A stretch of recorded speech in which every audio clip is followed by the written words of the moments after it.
Just wanted to provide you with an update of the numbers for COVID-19. First of all, immunisation. We're seeing pleasing levels with 78.8% of people 16 years and over who have been vaccinated now in New South Wales with 1 dose and 46.5% with 2 doses. We've had 8.2 million vaccines delivered in New South Wales, including 3 million from New South Wales Health. These are great numbers and serving us well to help combat this pandemic.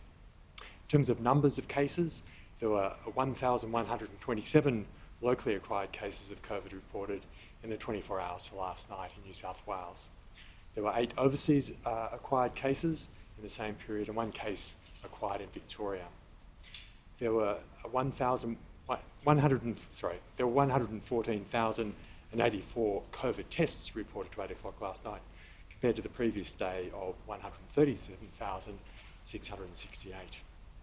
In terms of hospitalisations, there are currently 1,253 patients with COVID-19 admitted to hospital in New South Wales, with 231 people in intensive care and 104 who require ventilation. Sadly, there's been 2 deaths from people with COVID reported yesterday. A woman in her 80s from Western Sydney who died at Wyatt Hospital.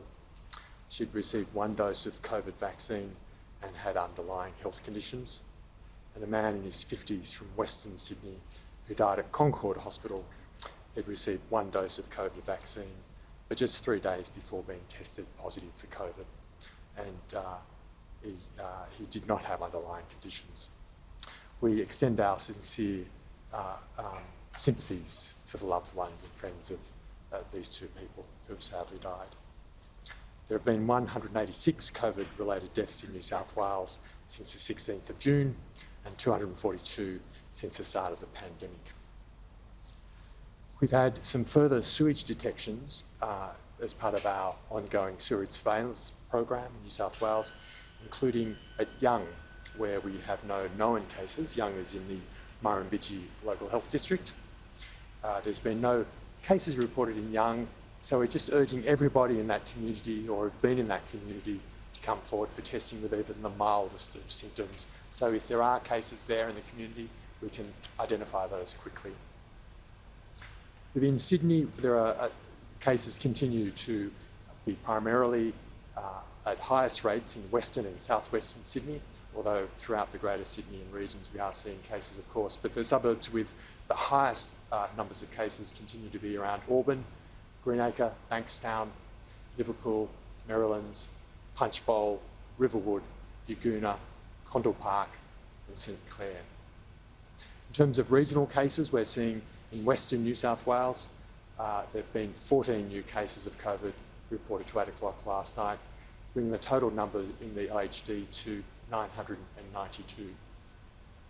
In Far West, 5 cases were reported to 8 o'clock last night, including 1 in Broken Hill and 4 in Wilcannia, bringing the total number of cases in Far West to 167.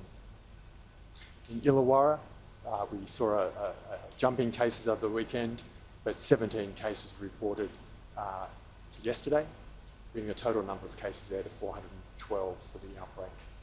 In the Hunter, 14 new cases were identified to 8 o'clock last night, bringing their total to 324. Central Coast, 9 new cases were identified, bringing their total to 278. And in southern New South Wales, 4 new cases were reported, bringing their total to 27, including a case in Yass.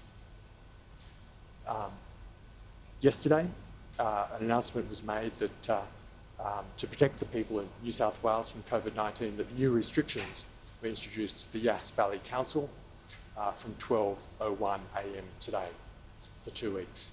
This follows the identification of a COVID-19 case in the area following a recent positive sewage detection. Further investigations are underway.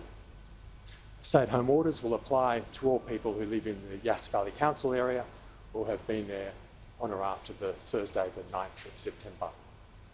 Everyone in these areas must stay at home unless it's for an essential reason. So we're seeing cases.